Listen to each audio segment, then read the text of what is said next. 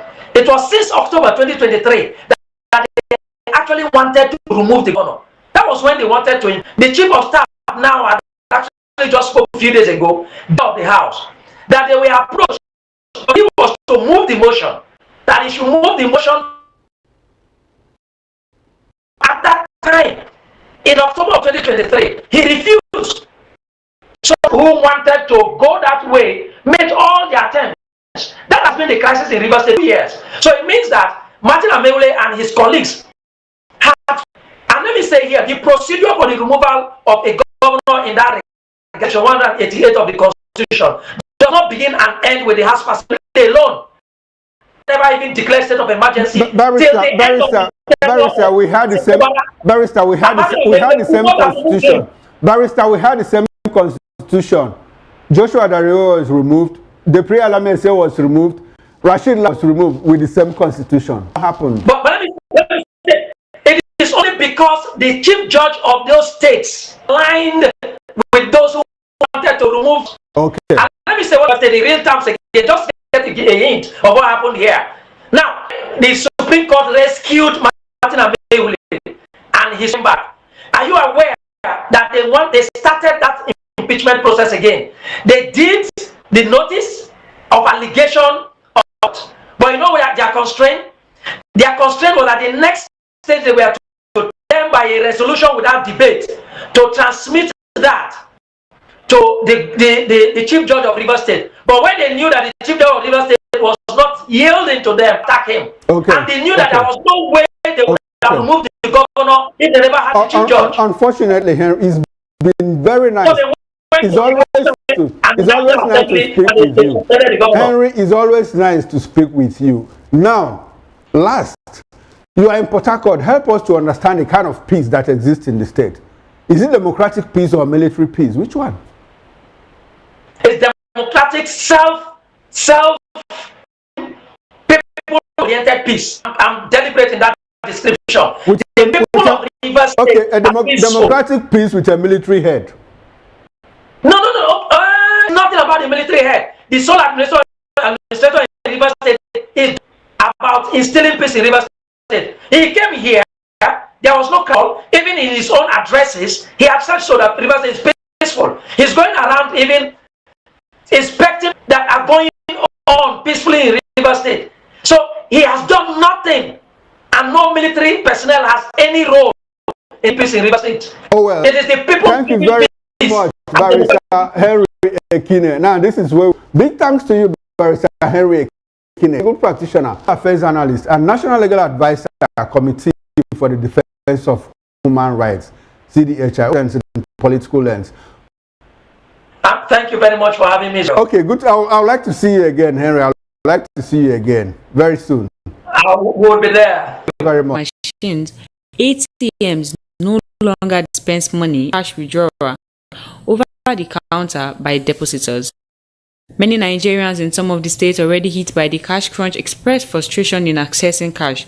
Meanwhile, the Central Bank of Nigeria, CBN, blamed the situation on flow and huge withdrawal by depositors ahead of the festivity and the uncertainty over old Naira notes.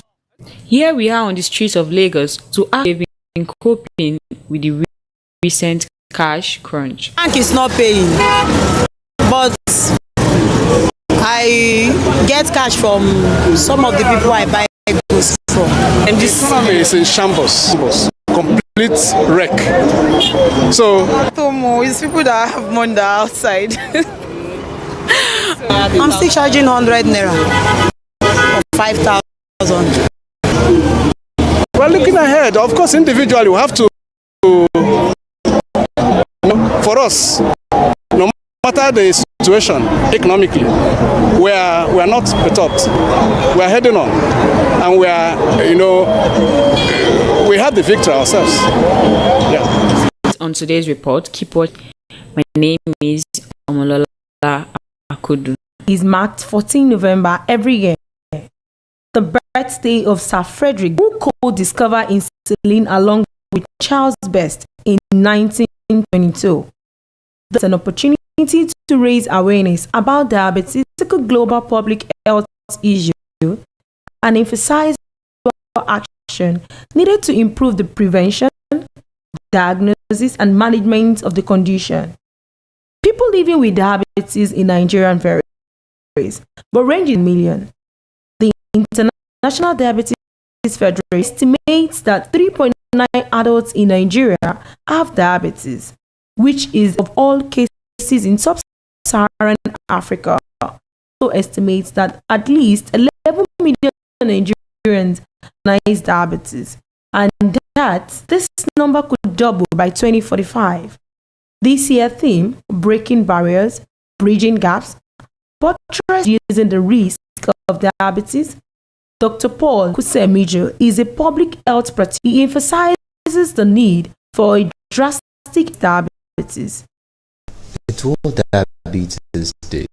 So when we talk about what exactly are we talking about?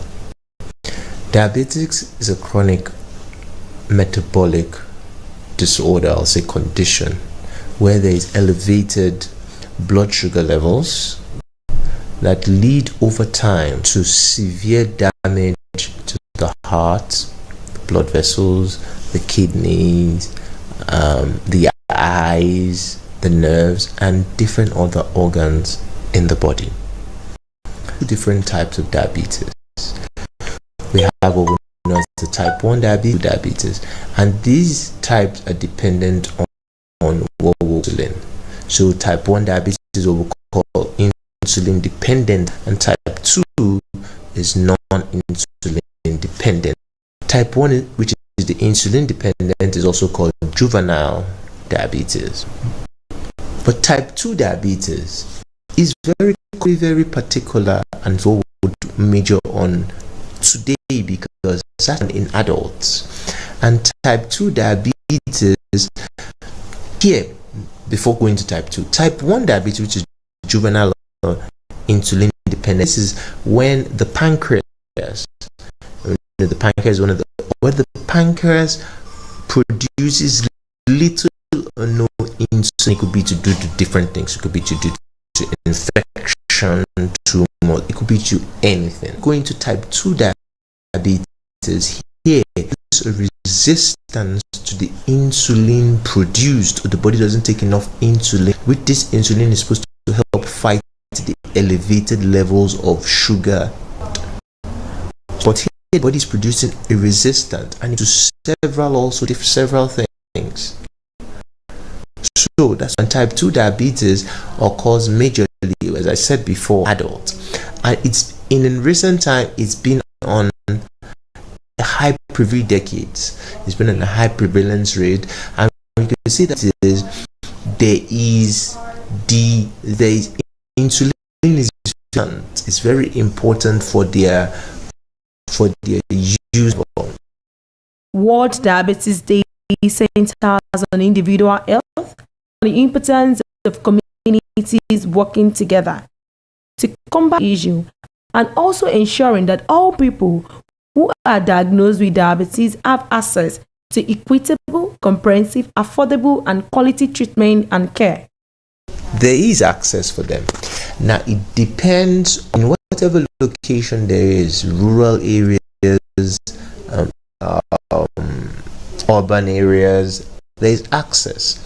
So, we talk about things like hospitals.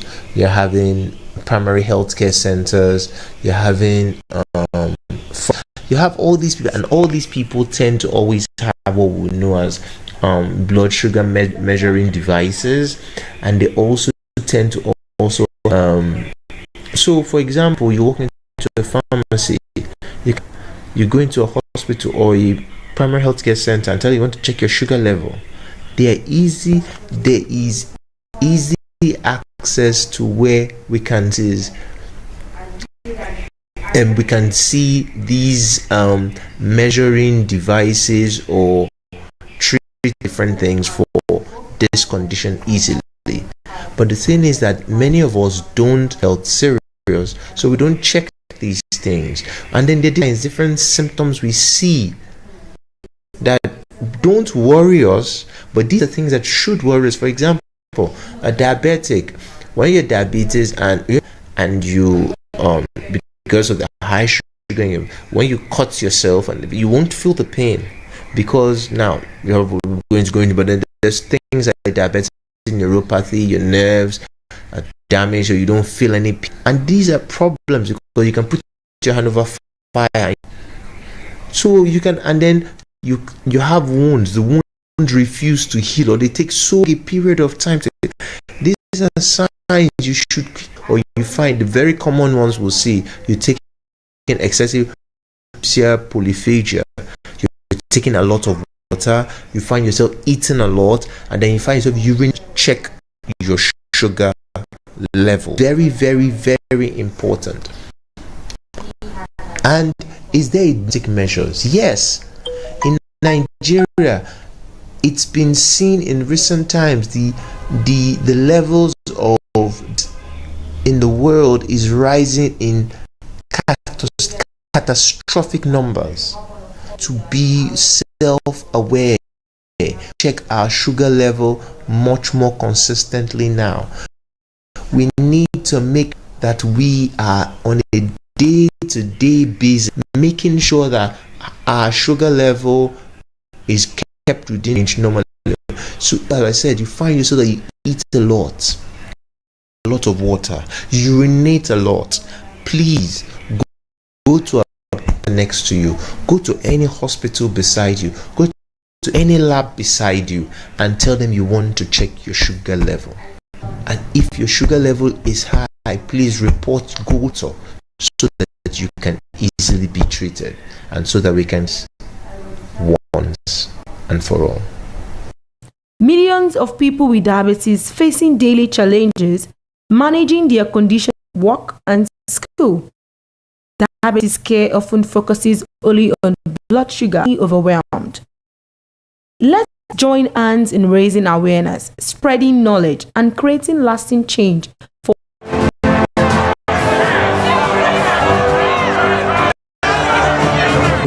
to be heard. Do you know that you matter?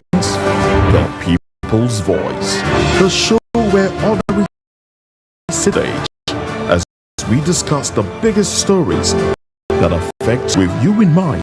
We facilitate lively discussions, debates and interviews on the topics that matter most to you and I, from social economic empowerment, education to healthcare, governance, and tough topics, and amplifying your voice. People's Voice, Mondays, 7 p.m. to 8 p.m. Conversation and make your voice count. The People's Voice. Make your voice count. The name is Dr. Silva.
Another exciting episode of the Issues on Voice of the People TV, where we bring you the most important and pressing issues shaping our nation today.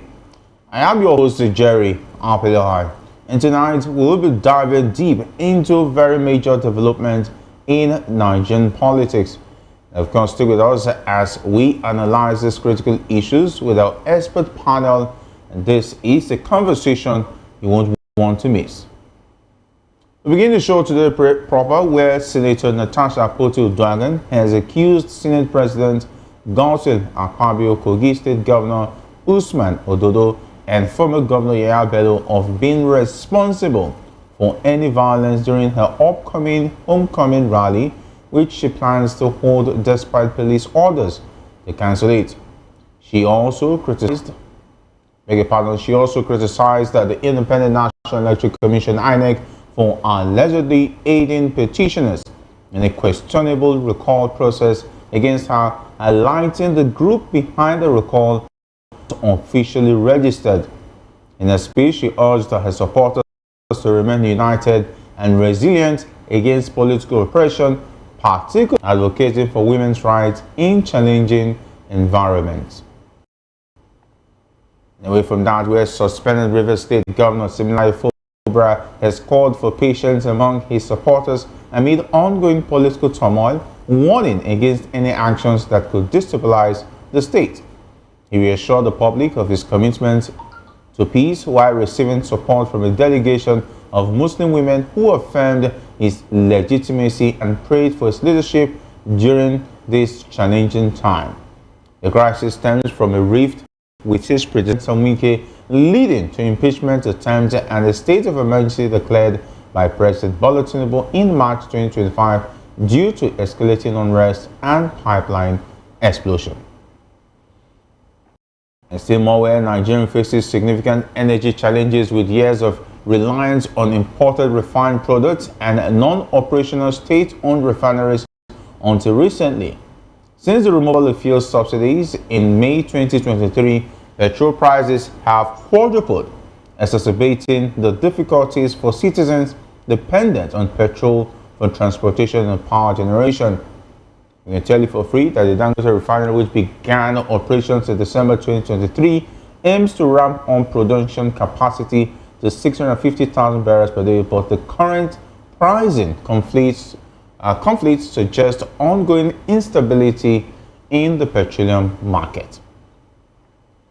After this short break, we'll dig deeper into these topics and more. Don't go away.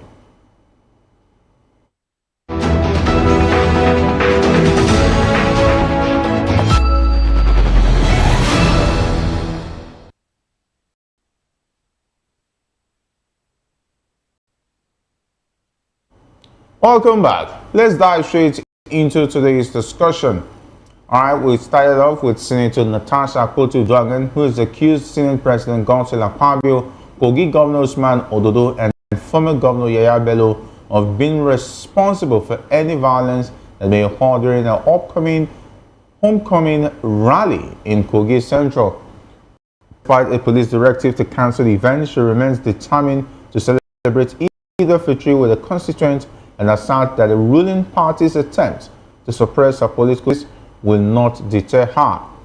And during a recent gathering, Akpoti-Uduaghan also raised concerns about the Independent National Electoral Commission, alleging that it is colluding with petitioners to facilitate her recall from office. She claimed the recall petition lacked proper information initially, allegedly assisted in providing the necessary details, raising questions about its legitimacy. Furthermore, she pointed out that the group behind the recall is not officially registered. In her address, Akpoti-Uduaghan reflected on the challenges women face in politics and society, emphasizing her commitment to fighting for women's rights and encouraging her supporters to stand firm against oppression. She expressed gratitude for the support and called for unity to resist the negative forces attempting to undermine her position and the interests of the people. And of course, a video surfaced online where she was addressing her constituents and of course declaring that she is a bona fide Ebira woman and will not be deterred by her detractors, and of course showing that that rally actually went on, and you could see that she has an overwhelming support from the Kogi Central constituents who still believe in her, who still want her to represent them. And of course, this sends a statement to even the governor and those who are against her. Let's take a listen from the woman, I beg your pardon, herself, talking about Natasha Akpoti-Uduaghan.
All right, and of course, the woman sounding so confident, they're saying nobody can stop her from coming home to meet her people. And of course, that rally already shows that she has the women's support of her constituent Kogi Central.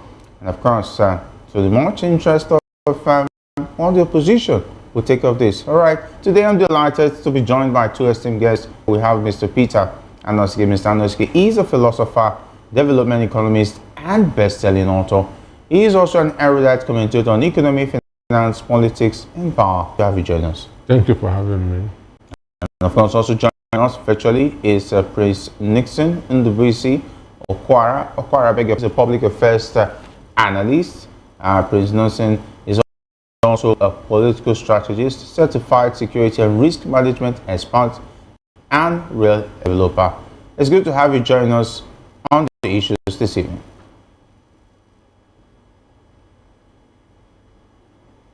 All right, to understand that Prince Nixon is not here with us. Of course, also the chairman of Igbo stakeholders in Lagos.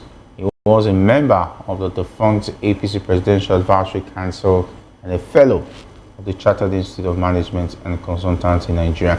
And we'll be able to get him. Let me start with Mr. Anosike. He's a philosopher, and of course, well versed in that.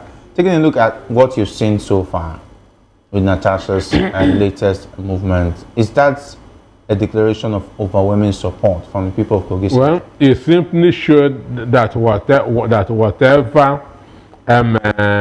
document that INEC has is fake.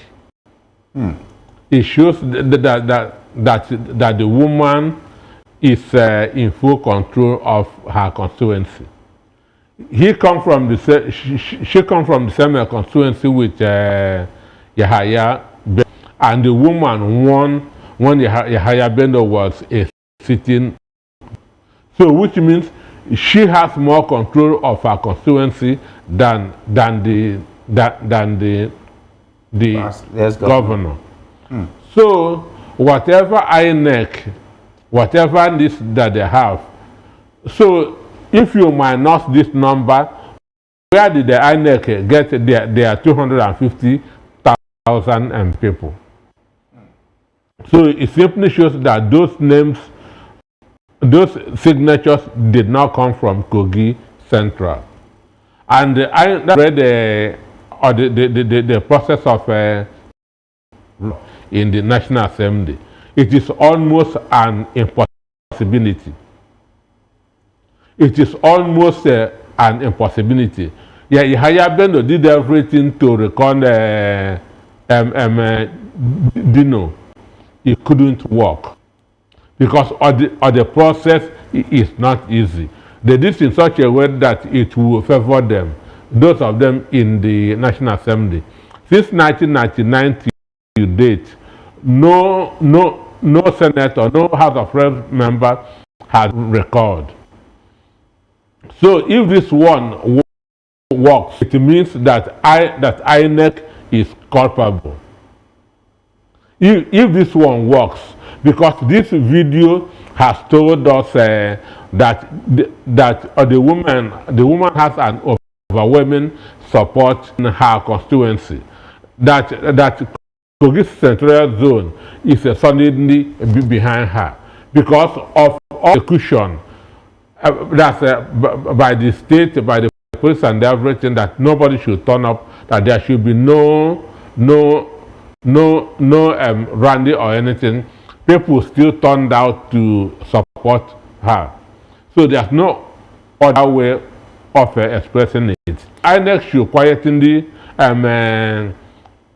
fold that document and put it in the dot bin. Let's take a look at the rally ban and the issues of curfew and so forth. This used to be the modus operandi of military errors. Have we seen a situation where the ruling party has become a more like an authoritarian system of government where there's no room for opposition and the use of military style to any form of opposition? We've seen in Rivers State now, it's even happening in Kogi. What's next? Well, I've already said that. I said that democracy died in March 18th in Nigeria. It died March 18, 2025. So from then onwards, we are no more practicing the democracy. What we see now is death of the democracy. Because there's no reason for the ban. There's no reason for the curfew. This is just to intimidate, to harass a woman. Because of it, you want to inconvenience a whole senatorial zone. And the woman even beat them to their stupid game. The woman beat them to their stupid game. They were waiting for her convoy, and she came with a helicopter, showing that she's far more intelligent than them. Understand me? Imagine when Ododo was campaigning, he couldn't make any single correct sentence. Ododo couldn't make one single correct sentence. And these are the people that are becoming governors, senators in the country. And I say, if Yahado is an example of youth being in governance, let 100-year-old people begin to rule this country, because he is a disappointment. He is a disappointment. Upon all that Yahaya Bello did to stop this woman, she beat Yahaya Bello as a governor in his own senatorial zone.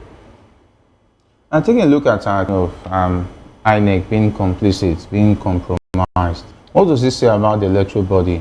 In spite of the fact that Nigerians have been asking for an umpire like the electoral body, should be talking about independence, to be self-reliant. No, it cannot be. It cannot be. Who appoints you directs you. Who appoints you directs you. There are two ways that things are done in Nigeria. One is the highest bidder. Understand me? Two, how did I get into this office? These are the two things that rule this country. Who will pay more? How did I get into this office? So you cannot expect INEC to be independent, because they were appointed their loyalty is to those who appointed them. So what's the solution? Because, for instance, if who appoints them is the ruling party, what is now the fate of the opposition? Because we've seen elections that have been done before. Why is INEC different from the INEC that was then in 1999 until 23? Well, things are getting messier in the country. Things are getting messier, and the mess in 2015 when APC find themselves in, because governance was not in their book. Governance was not in their book. They wanted just to restore power and rule for 16 years because PDP has ruled for 16 years. So what we're having now is never democracy. Democracy is dead in this country. All right, taking a look at Natasha's situation, how far can she take this battle against those in the Senate president, and now it looks like the ex-governor and the current governor of the state are also on a case, and now it has been INEC. She's fighting on all fronts, and the case already in court and so on and so forth. How long can she drag this on? Well, for me, they are more popular by the day, and showing that she's not a pushover, showing that she is not a pushover, and the world is watching, and she bad name to the government of this country on a daily basis. He's attracting international attention to the country on a daily basis. All right, taking a look at ruling party. The ruling party normally has events and they go unchecked. Why does it look like it's a different politicians want to have their rallies and their events? Because in a situation where the PDP will be having its rallies, having the rallies the following day. But what has changed? Tolerance for whoever is in opposition. What change is delivered on your campaign promises? You know that people are no more with you. That people are no more with you because you have failed on your campaign. The next step is to become an autocratic, to begin to against anybody and anything, that to make sure you remain remain in office. You see, know that they have failed. They know that they don't even have capacity to even be in office. The only way they can remain is being dictatorial, and that is what is happening. How dangerous is this for democracy? We are no more practicing democracy. The fate of the common man who supposedly believes that Nigerians will make a decision. Because now we are talking about an anecdote of being complicit. Not accused, they are complicit. They are corrupt. They have compromised. That is complicit and compromising your words. And we're having opposition be silenced day in, day out. The opposition party every day. So what is now the fate of the common man, even if an election time comes? The common man should come vote. The common man should out and vote. The only power that the common man has is his vote. Is it a vote that is going to come? Wait, when every common man comes, then the result will be too big next chairman to rig. Number. Excuse me. There's no way Nigerian masses will vote 10 million and the APC has 5 million and they will rig it. It's not possible. So when the election is too big to rig, the opposition will win. That's the importance of building a coalition. All right. Do you think that number is going to be achieved? Looking at the apathy Nigerians already have, looking at the apathy Nigerians already have towards and our electoral process, are we going to achieve soon? I have said that not to vote is not a protest, it is a surrender. All right, let's go to our virtual guest. We have Prince Nixon Ndubisi Okwara, who is joining us for the first time. He's a political strategist, a certified security and risk management expert and real estate developer. It's good to have you join us on the issue.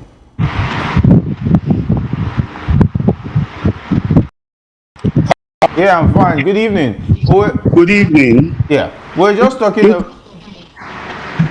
Okay, I say you guys are looking good this evening. Oh. The country is doing you very well. No, it's just the cameras. Let's not be.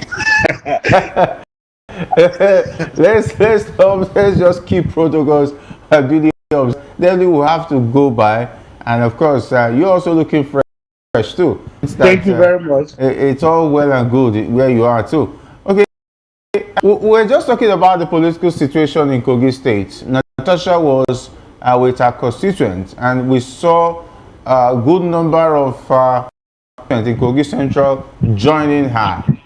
Does that show overwhelming support? Does that also debunk the so-called recall process being set up to accepted by INEC, where she has accused them of being complicit? As a matter of fact, the video we all seen today of her coming home is not new in Nigerian politics. We have situations severally where people gather crowds. Everybody's hungry today. Anyway, you're going to be sharing a little sum of 1,000 naira. The crowd will go. If the opposition also call for another show of crowd, so they didn't feel to see look very well. We'll also be there. So that is not enough for anyone to say that therefore that debunks the existing INEC process. I don't think so. That's outside anything. Look at what about Akpoti? It seems like everything that's been done to make her look bad, she has continued to somehow find a way to make herself popular. And how long is she going to continue this fight? And how long do you think? Do you think she's going to win at the end of the day? Or do you think the opposition will continue to make sure she gets frustrated and might likely drop out in the fight again? And the supposed the ex-governor of Kogi State, and it looks like even the current governor is also on the side of those who want her out by all means. Say this matter is I don't even know who is advising her, okay, because she's on a very long voyage. I believe that all this hullabaloo will just end in futility. This is not the first time. You see, the issue of sexual harassment is one difficult thing to prove. We can see the case of during the time of Donald Trump. You know, at the end of the day, after several situations of sexual harassment and the rest of it all, at the end of the day, nothing happened. He still found his way to the highest seats of presidents of America. All those things could not stop him. And also, that is in history, we've seen a lot of scenarios where these issues happen in sexual harassment, and the wife stood by the husband. So if Akpoti understood this politics and the proof of sexual harassment very well, that even in any law court that's as advanced as American court system, it's very difficult for anyone to prove that. She should have found a way at this point in time to resolve her issues with their colleagues. I recall, I was it in 2018 or thereabouts, That's Justice Brett of the United States, who was supposed to be sworn in as I think that was the Supreme Court judiciary or something. There was also sexual harassment, which he faced the Judiciary Committee. At the end of the day, he came out successful, and he was still confirmed as a Supreme Court justice. So, when you look at history, you understand that the lady may have taken up a bold step. As a matter of fact, like the area where people like us were kind of concerned about what she's going through is the area of the women, the women, the place of the women in our society. You understand that women are actually not there politically. So we are trying to see those who are really concerned should be concerned about having more women participation. But most of these issues, all these scandals surrounding it, often discourages so many of them from participating. Even so many young ladies, when you tell them kind of discipline, some kind of roles, some kind of positions, some kind of they are running away from it because of the way a lot of people perceive women in this in Africa generally and Nigeria as a whole. What does this say about our politicians, most especially in this dispensation? In time past, most to be part of politics, or with the body language of the Senate and in the circle of power, how have they encouraged women with the way they've handled Natasha's situation? As a matter of fact, you see, the situation in the Senate, I do not see any wrong in what the Senate did. There are a lot of lapses on the side. For instance, there were information that she signed the petition that she submitted, as she's a lawyer, and issues surrounding the manner she presented her case. She also should understand that somebody is in charge. There is a charge of that chambers, and that person has the right to caution you of things she didn't do right. So this is not a question of a lady. But the way the Senate is set up, were you going to see a situation where Natasha will be heard and her case will be taken seriously? Because we are just looking at Natasha as a situation. What happened to Ringim when he pointed out that the budget was padded? What happened to him? He was suspended for a while. Let's also take a look at the chief whip. Let's not forget him, Ndume. When he tried to criticize the government, saying that people are going through a lot and so on and so forth, he was stripped off his position as a chief whip. And we are just alienating just Natasha now because she has accused the Senate president of sexual harassment. Well, let's look at dissenting voices in the Senate, how they've been treated and handled. And not only Natasha. Whose lies with whoever accused to prove. So if any of alleged one thing or the other and they are unable to prove a case, certainly the law has its own course in force information. What is there to prove? Ndume said a lot of Nigerians are going through a law that the president should heed and do something about it. Is there anything to prove with that? Or maybe are you buying fuel for 200 naira per liter? Because I'm not. Okay. But right. One thing I want you to understand is that why did Ndume wait for so long to speak under this government? We all know that he is part of the APC. He's a big member. Of course, he's a big fish. You don't expect him to start complaining within a year into a new president's tenure. Thus making it one of the largest leather shoemaking markets in West Africa. With an estimate. Just one of those is. And would you. Well, what I'm saying here is that there is something you will know that is ill-intended. Okay. When somebody is making a mischief, it's different from honest opinion. Where was the voice of Ndume in the last 8 years before this administration came in? All right. What did he not see the way Nigeria was run?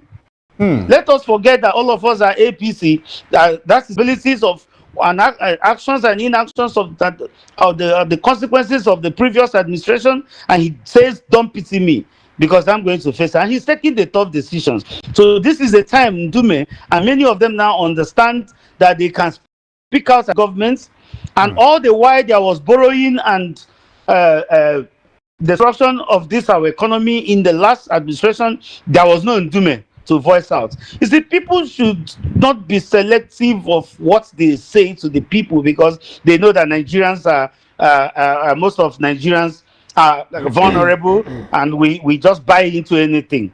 All right, and that is just it. Prince Nielsen, are you saying as an APC member, what is going on in the Senate is actually what's supposed to? As a matter of fact, Nigeria democracy is nascent, is a process, is progressive, and is progressing. So one thing we must not expect, America, check how many years America is.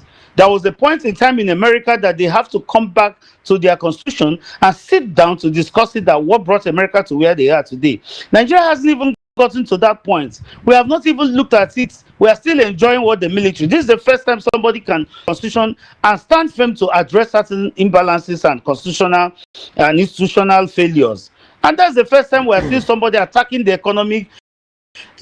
So it is a process. It's progressive, and we are witnessing some level of doing things differently. First time in history.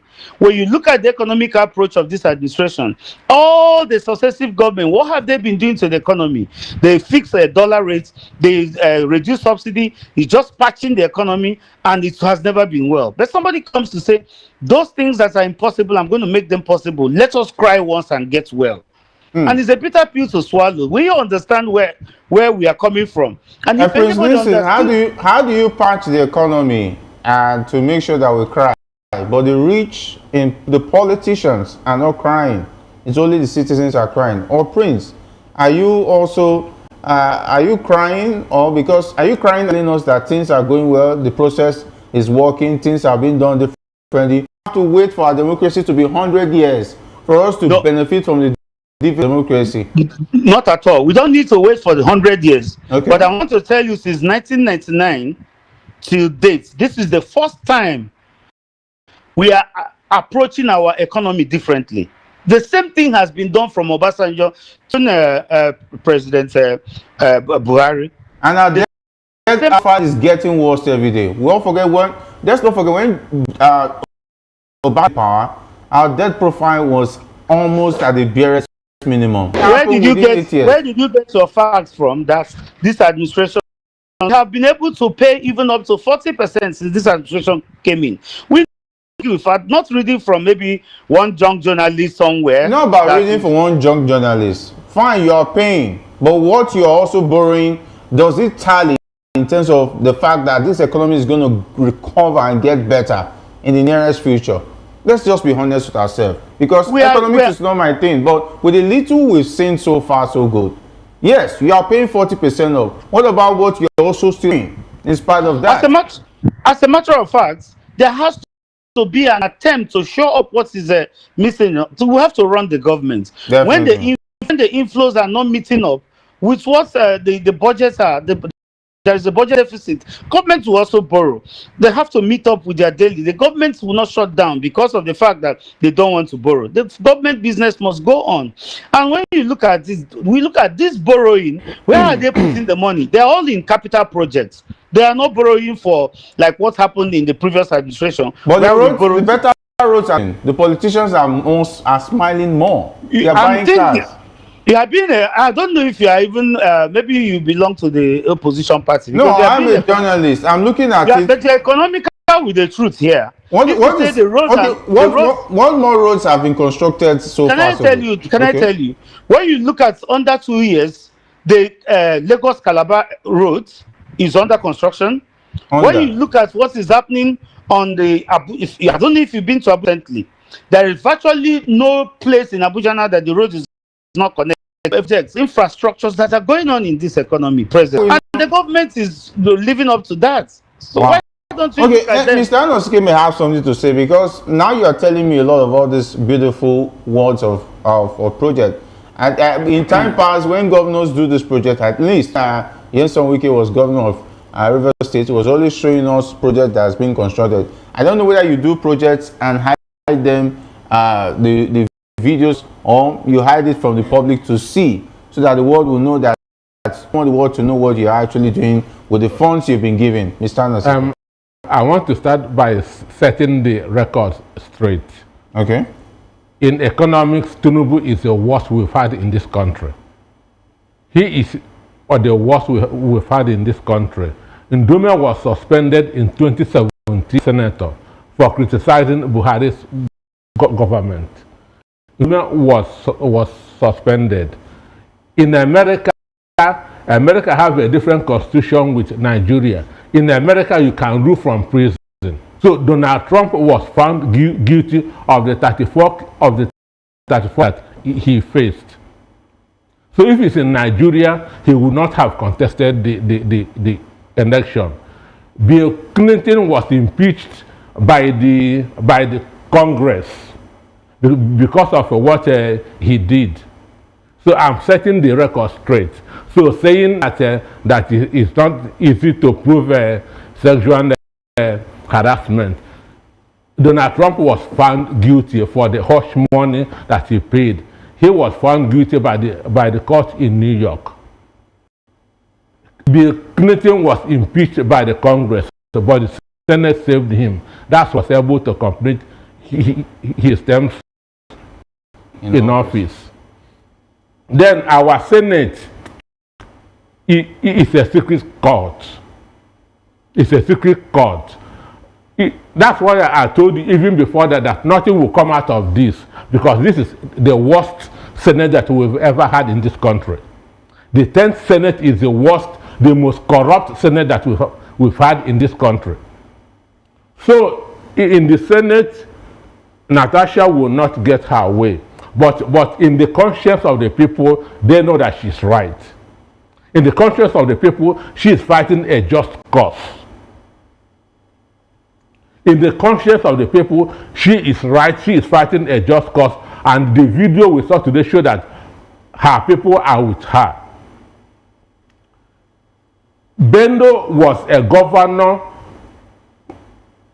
in 2023 when Natasha emerged. Understand me? He was a governor when Natasha emerged.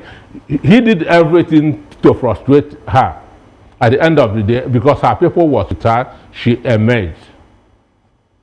And what they're doing is expected, because most of them are guilty of what is being accused. Most of them are guilty of what AKPABIO is being accused. And AKPABIO has the antecedents of such thing. Remember the MD of NDDC. Remember the Nollywood. I think we also call it. So hiding all the truth does not make sense. And that Femi Adesina said it in 2016. President also made mention that governors have more spend now. They are doing more projects. What's the value? What is the value that you are giving a 2 trillion naira every month? What's the value of a 2 trillion? He has messed up our what Babangida did with the structural adjustment program is what this man did, messing up our currency. So saying that they are getting more the value of the money, that's the question. What can that money buy in the market today? Since I was born, I've never had as worse as Tinubu own. I was thinking that Buhari, the worst, coming from the barracks. But Tinubu is a huge disappointment. All right, Prince Nielsen, taking a look at it, let's now go to Rivers State, where the governor has urged his supporters to remain patient and avoid actions in the situation. He emphasized the importance of faith and restraint, warning against being provoked into violence by those seeking to undermine the state's stability. Going to you, Prince Nixon, taking a look at Fubara's situation. If you were Fubara, what would be going through your mind? Looking at the time his suspension is going to elapse, what should he be doing now? Now he's saying that his people should remain calm, should avoid violence and so on. Is he showing good faith that this is going to end in his favor of him, in the favor of him returning as governor of the state? I think Fubara is appreciative of the president saving the situation for states. You see, one thing, President Tinubu, or you hate him, if you look at the way my friend Peter Anosike was speaking, you know that this is somebody who never liked the administration, because he was fair by saying it's the worst. I could count more than 15 roads, major roads that are linked together, that are under construction. Very administration. But going to what you're saying, I know that Governor Fubara will be so appreciative of what the president did. That's the gospel truth. Because when you look at our president, he's somebody I know that he's always proactive on issues. One is this: people may not have seen the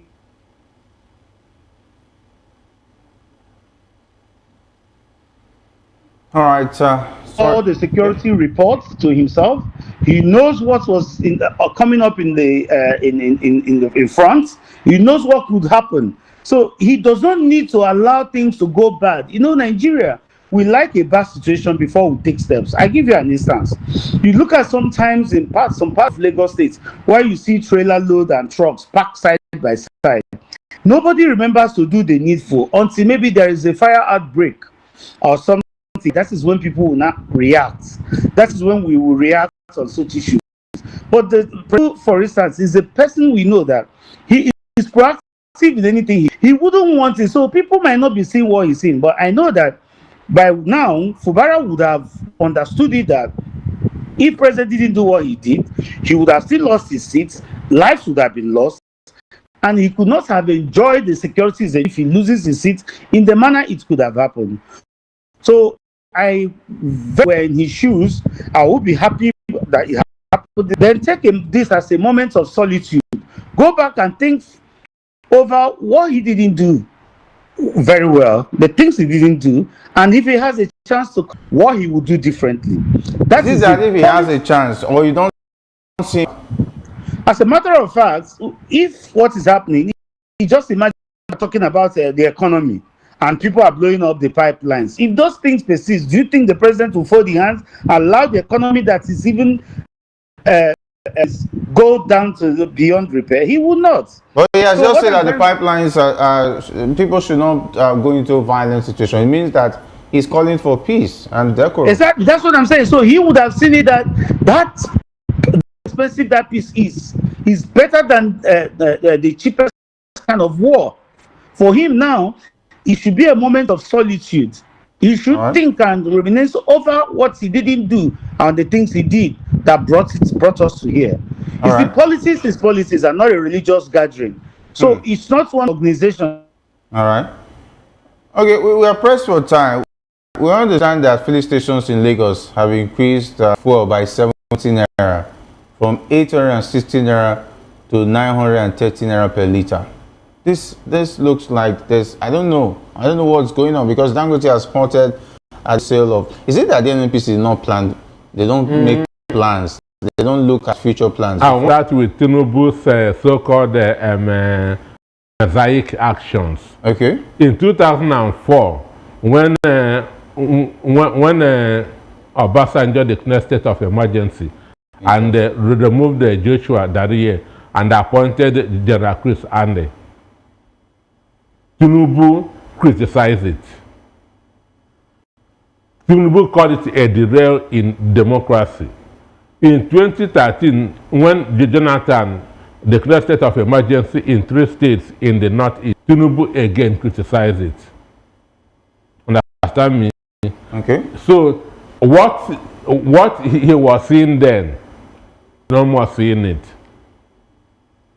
So the issue is, this is a war, or the war in downstream sector benefit or the country in the long run. Understand? Some people want to continue benefiting from the subsidy. Understand? So it will continue that to happen until the time there will be stability. All right, we are pressed for time. We just have to go. Unfortunately, Prince Nixon did not join us on time, but I must say that we quite a bit enjoyed his time on the show. It's been great having you on the issues this evening. It's nice having this time with you, and I look forward to more opportunities for us to discuss. Don't worry, we always call upon you. Don't worry, it's a promise. Yes, because it's obvious that most of you people are not well informed about. That is why we'll have you. That is why we'll have you, Prince. Yes, Nixon, a lot of good that. jobs the president, Mr. President, is doing. Okay. So I think we need to be having more of this discussion so that we enlighten, like my friend Peter, who I believe that does not appreciate the effort of Mr. President. So he needs more of this kind of program so that he can be enlightened more on what we are doing positively to affect him positively and his family. Thank you very much, Mr. Nixon. I appreciate it. All right, and of course, Mr. Noski, you heard from him. Anyway, we'll wait for that time to come. All right, that's a wrap for tonight's episode of the Issues on Voice of the People TV. And of course, we hope you enjoyed the show. Remember, your voice matters. Stay involved and keep the conversation going. I am Jerry AKPABIO, and this has been the Issues on Voice of the People TV. Good night, Nigeria.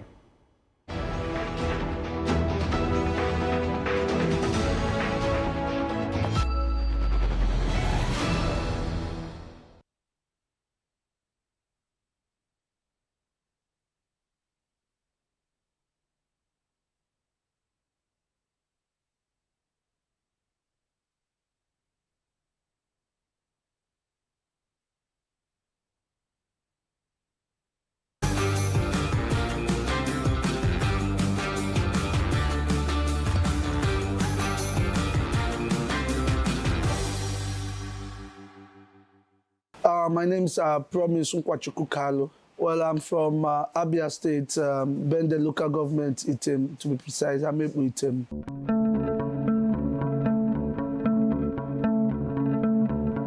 Well, it has always been my joy to do music technology. When I talk about music technology, the aspect of repairing, sound installation, and sound programming, and also singing. As early as 8 years old, I joined the choir in the church to enable me enhance my voice and do more when it comes to the music aspect. Like I do the secular music, I do the classical music, and I also do, when you come about the spiritual gospel music. So I'm working as a sound engineer in Eruka Online Limited, a company where I want to grow more into technicalities. When I talk about technicalities, I'm talking about doing repairs, doing installation in churches, in lounge, in mosques, in anywhere that requires me going to install, I will ever install.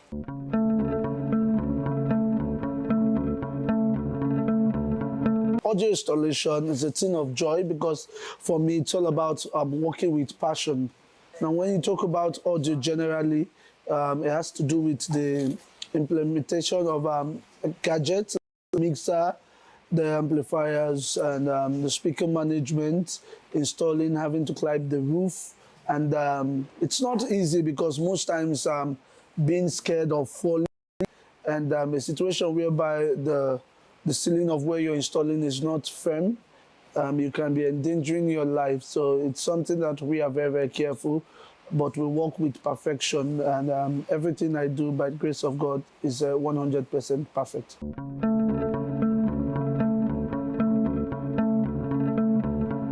For a layman, the first thing you need to know to become an audio engineer is music.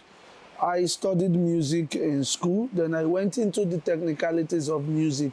For you to become an engineer, you must know what sound is, basically. So sound, which is a practical thing, you must have the ears to identify good sound. And if you are capable and able to identify good sound, that means you can as well tag yourself an upcoming audio engineer, because that's a basic point for you to start from.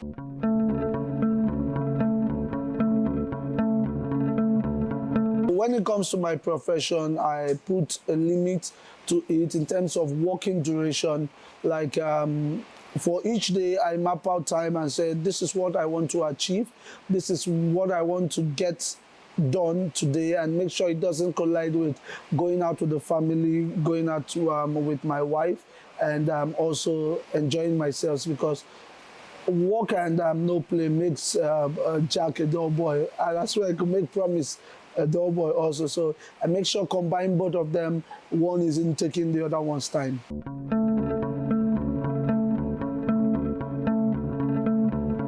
Most times, as an engineer, audio engineer, we get most of our perfect sound during night, where you have most people asleep already, because you need the calmness of everywhere, of any particular place you are, and you need to concentrate, because wherever you are that you're mixing, especially when you come into the live mixing and you start getting any little noise, it could affect what you're doing, because if your ear is not well trained, I think you'll be battling with more than one problem, because unable to identify that. So the night is very, very precious, and it's not easy installing sound in Lagos and doing the mixing and mastering when it comes to the audio production part of it. There are a lot of guys, there are a lot of professionals who are yet to be recognized in this industry. For the ones who are there now, I would say they are doing fine, but there's always room for improvement, because when you talk about what they are doing,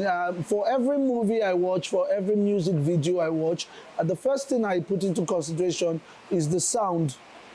I listen to the sound, I talk more about the production, I venture myself into categorizing every aspect of it, what is not properly done there, because I love criticizing things a lot. So the more you criticize, the more you have room to improve, and you see possibility of doing it in a better way.